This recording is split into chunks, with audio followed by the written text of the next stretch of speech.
tabla de atributos, veremos a continuación en esta sección lo que corresponde a su concepto.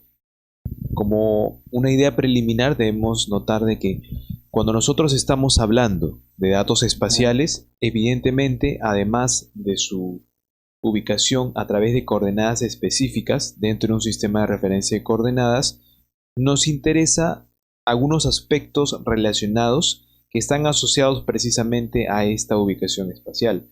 Por lo que para realizar un análisis en un sistema de información geográfica, no solamente nos basta con la ubicación, necesitamos también información adicional de cualquier índole, de índole social, de índole ambiental, de índole económica, como tal, que podemos nosotros rellenar dentro de las tablas de atributos para que a las entidades espaciales, a los datos espaciales, pueda orientar el estudio de una manera determinada a través de una variable específica, ¿no?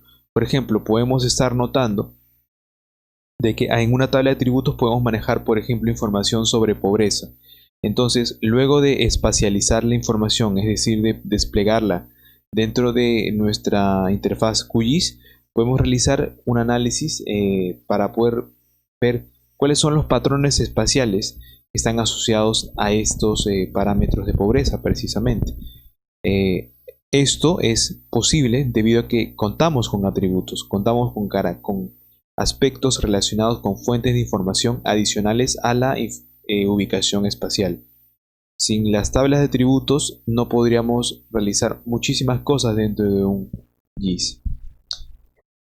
Cuando nosotros estamos hablando de tablas de atributos, se trata de uno de los pilares de las capas espaciales. ¿Por qué? Porque nos permite visualizar, como estamos viendo en este momento, una tabla de atributos, nos permite visualizar, nos permite filtrar, seleccionar, editar, clasificar y sobre todo analizar nuestra data. Existen algunas herramientas que se encuentran acopladas dentro de la tabla de atributos, como puede ser por ejemplo la herramienta de edición, la herramienta de actualización, de refresh, y acá tenemos algunos comandos interesantes que corresponden a la sección de selección, evidentemente. Vamos a ver también que dentro de una tabla de atributos y cuando estamos dentro de QGIS existe un comando que se denomina calculadora. A través de esta calculadora nosotros podemos generar nuevos datos, editar datos, generar expresiones para poder obtener algún resultado en una columna determinada, teniendo en cuenta las otras columnas. Por ejemplo, podemos realizar filtros, podemos realizar clasificaciones, entre otros, a través de las siguientes herramientas que vamos a describir un poco más a detalle a continuación.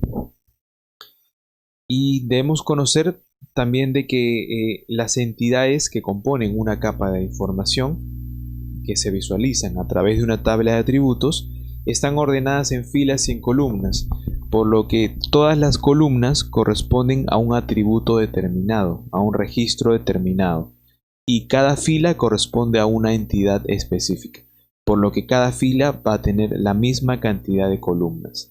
Así podamos encontrar algunos espacios vacíos.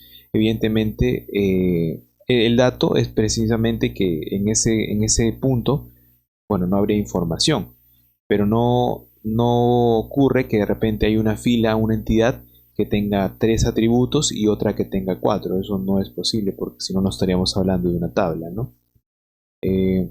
Entonces, dentro de una tabla de atributos, nosotros vamos a constatar que se manejan 5 tipos de atributos para precisamente ser leídos dentro de un SIG. El primero sería el de números enteros, cuando estamos hablando de números redondos. El segundo sería el de números decimales, cuando estamos cuando tenemos en cuenta una longitud determinada y una precisión en cuanto a los decimales, lo podemos también configurar. El siguiente tipo de campo sería el tipo texto. Como su nombre lo dice, son básicamente datos de tipo string, como se le conoce. También se ajusta o se le delimita con una longitud determinada. Y los otros dos tipos de atributos vendrían a estar asociados a la fecha, ¿no? Lo que viene a ser la fecha y el fecha y hora. Vamos a ver más adelante en algunos ejercicios adicionales que precisamente estos datos de fecha son muy importantes cuando nosotros queremos hacer una evaluación histórica, queremos verificar una evolución histórica de una determinada característica de una entidad, de un determinado tributo.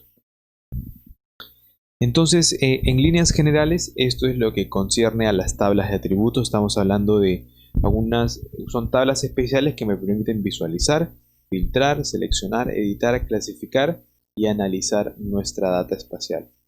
Sin una tabla de atributos, básicamente un sistema de información geográfica no podría funcionar, porque no tenemos manera de poder organizar nuestra data espacial, que es donde lo hacemos, ¿no? En la tabla de atributos.